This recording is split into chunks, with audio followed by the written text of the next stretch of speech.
In a small, forgotten village, hidden far away from the bright lights of the cities and untouched by the conveniences of modern life, there lived a young girl named Amina.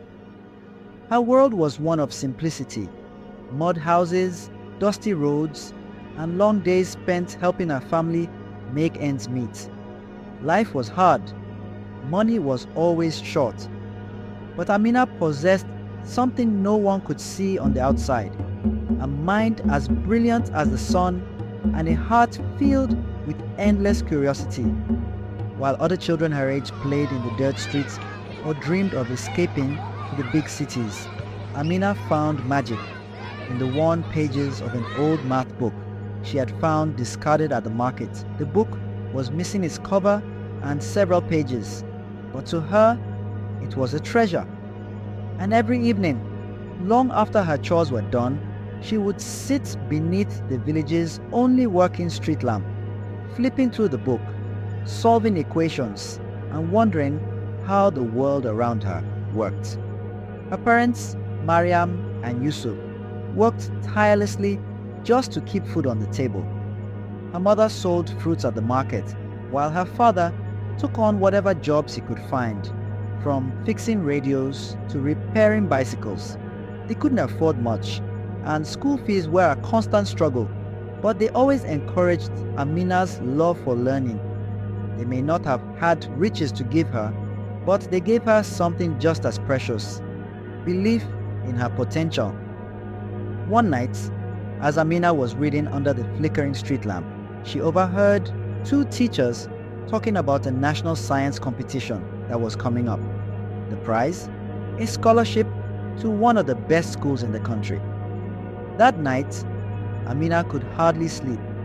The thought of entering a competition like that felt impossible.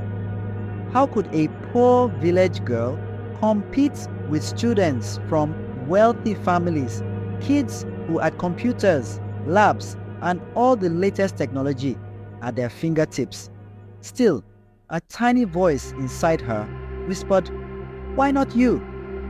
The next morning at school, her best friend Fatima noticed she was distracted. When Amina shared her dream of entering the competition, Fatima's eyes lit up. "You have to do it," she insisted. "You're the smartest person I know." But Amina knew that brains wouldn't be enough. She needed an idea, something that mattered. And then, just like that, it hit her. Every night, she saw her neighbors struggling to study, work, or cook after dark. The village had no steady electricity and candles were expensive. What if there was a simple way to bring light to people like them?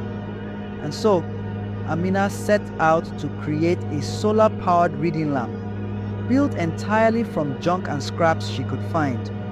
After school, she dug through the village junkyard, collecting broken wires, rusted parts, and the remains of old radios. Piece by piece, she began putting together her invention on the tiny wooden table inside her family's small home. Her father even donated an old battery, and her teacher, Mr. Aid, guided her with encouragement and advice. But it wasn't easy. Many in the village whispered that she was wasting her time. Some students at school laughed at her. As if something like that could ever work, they'd say.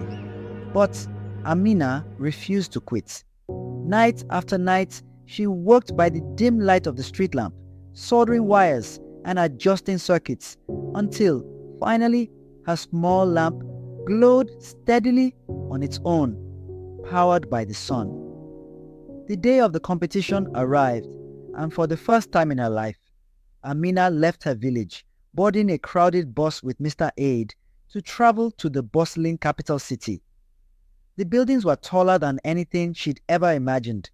The streets buzzed with cars and people, and the competition hall itself was overwhelming, filled with rows of students showcasing sleek, advanced projects that made Amina's handmade lamp look like a toy.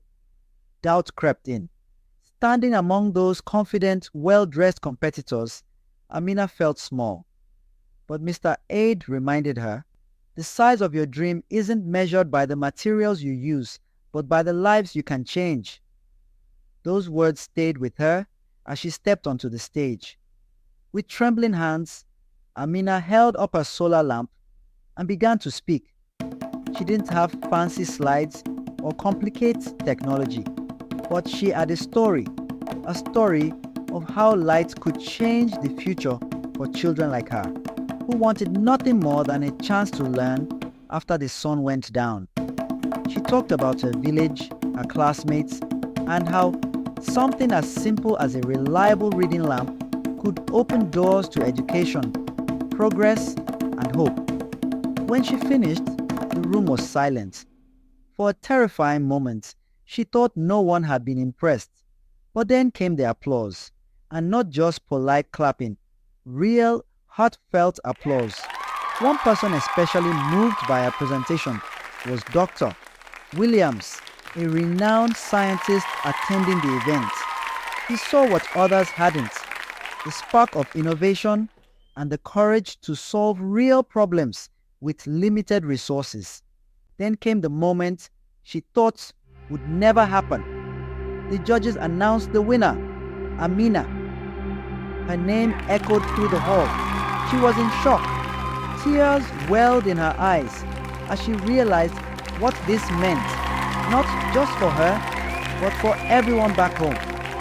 When she called her parents from a payphone to share the news, her mother cried openly, and her father could barely speak from pride. But that victory was only the beginning. With the scholarship she received, Amina went on to study at one of the most prestigious universities in the country. The first weeks were difficult.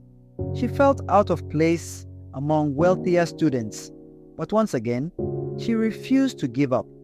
In time, she made friends, earned respect, and deepened her knowledge. Amina improved her solar lamp, making it cheaper and more powerful. She partnered with engineers and companies to mass produce the lamps and distribute them across rural communities. No longer would children have to stop studying when night fell. No longer would families be trapped in darkness.